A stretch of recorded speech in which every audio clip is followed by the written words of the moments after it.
So now it's time to introduce our featured entertainer, a guy I've known for, well, never mind, quite a while. Bruce Brock, and I know that a lot of you know him too. He's a local guy right here in Cottonwood Falls.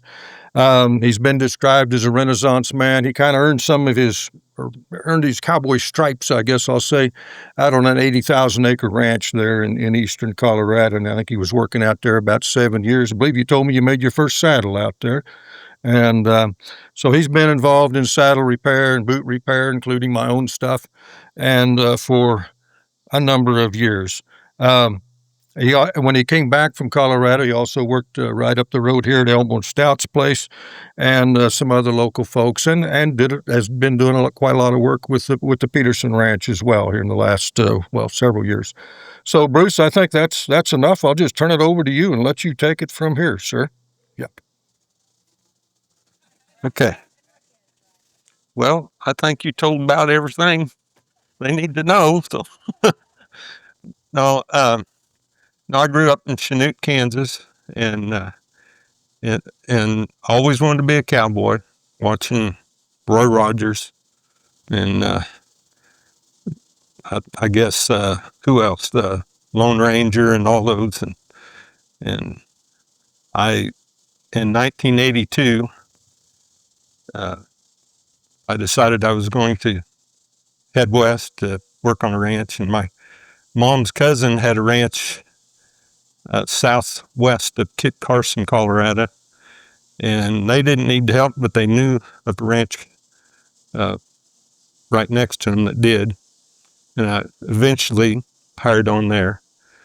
And I'd always had horses since I was probably 6 or 7, and I'd learned how to team rope, but when I got out there, the foreman said, "Well, you don't know much about cattle, but you look better than a sack of potatoes sitting on a saddle." And I guess that was a compliment.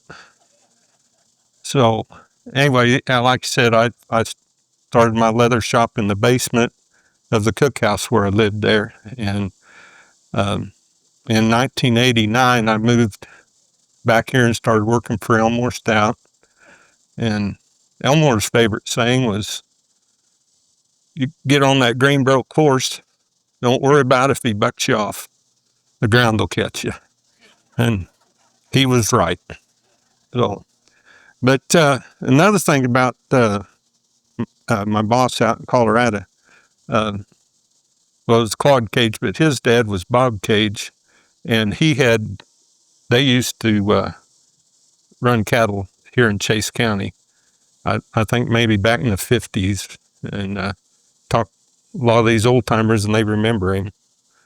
But anyway,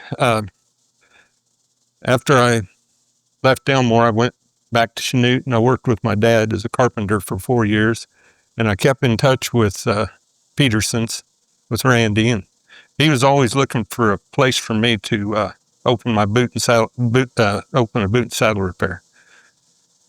And he had called me and said, "Hey, there's a place opened up, well, in 96, Dad retired, and I didn't want to keep doing we were remodeling bathrooms and kitchens and stuff like that. I didn't want to keep doing that on my own.